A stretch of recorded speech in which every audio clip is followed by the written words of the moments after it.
This is VOA News. In Washington, I'm Jeff Custer. A leader of the Economic Community of West African States, or ECOWAS, said Friday West African defense chiefs have made a plan for potential military intervention to reverse last week's coup in Niger, including how and when to deploy military forces. Speaking in a meeting in Nigeria's capital, Abuja, ECOWAS Political Affairs Commissioner Abdel Fattah Musa said it was time to show the coup leaders the regional leaders are serious about taking action and to make an example of Niger. Musa said he would not disclose details of the intervention. ECOWAS is not going to tell the coup plotter when and where we are going to strike. That is an operational decision that will be taken by the heads of state, who are going to be like the commanders-in-chief of this operation. ECOWAS had warned Niger it would authorize the use of force if the coup leaders did not restore power to elected President Mohamed Bazoum by Sunday. Ukraine says its sea drones have struck a major Russian port and damaged a battleship in an attack that underlined Kyiv's growing capabilities as the Black Sea becomes an increasingly important battleground in the war. Russia has denied there were any damages to ships, but correspondent Anna Chernikova, reporting from Kyiv, spoke with VOA's Flashpoint Ukraine program about what she's hearing inside Ukraine about the condition of the Russian battleship. Reportedly, what is discussed here is that one of the battleships got a serious hole due to this attack and is currently unable to perform its combat tasks. Russian side said that the attack was repulsed, but again, can clearly see that it's something wrong with the battleship. That's Anna Chernikova reporting from Kyiv. More on this story and all the stories we're covering can be found on our website, voanews.com. This is VOA News. A Russian court Friday convicted imprisoned opposition leader Alexei Navalny of extremism charges and sentenced him to an additional 19 years in prison. Navalny is already serving a 9-year term on a variety of charges that he says were politically motivated. Extremism charges are related to the activities of Navalny's anti-corruption foundation and statements made by his top associates. Speaking to reporters at UN headquarters in New York, UN spokesman Farhan Haq read a statement from UN Human Rights Chief Volker Turk in reaction to Navalny's sentence. The new sentence imposed today on Alexei Navalny raises renewed serious concerns about judicial harassment and instrumentalization of the court system for political purposes in Russia. Mr. Turk noted that the 19-year sentence was based on vague and overly broad charges of extremism and followed a closed trial on the premises of the prison where Mr. Navalny is already serving 2 other sentences. He called on Russian authorities to take measures to respect their human rights obligations by immediately ceasing violations of Mr. Navalny's human rights and releasing him. The 47-year-old Navalny is President Vladimir Putin's fiercest foe. He's exposed official corruption and organized major anti-Kremlin protests. A cyber attack has disrupted hospitals and healthcare in 5 U.S. states.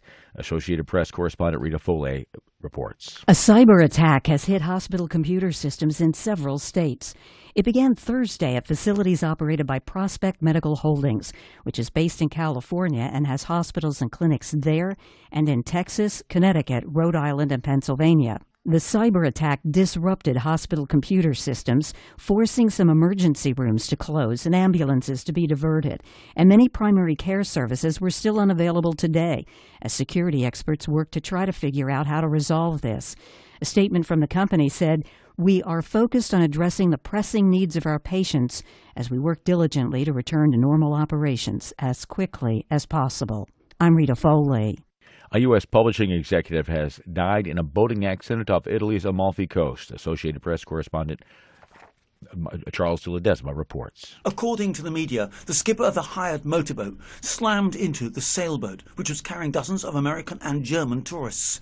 The reports say the impact of the crash knocked the woman into the water, where she was struck by the motorboat's propeller. Italian media adds her husband was hospitalized with a shoulder and jaw injury, while the couple's 2 children were uninjured. The dead woman has been identified as the head of an American publishing company based in New York. Company officials say they can't comment until first reaching the family. I'm Charles de Ledesma. You'll find expanded coverage of world news and events at voanews.com 24 hours a day. In Washington, I'm Jeff Custer. This is VOA News.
Thank you for watching. Can you do me a favor? Please leave a comment in the comments section below. That would really help. Thank you, and see you again soon.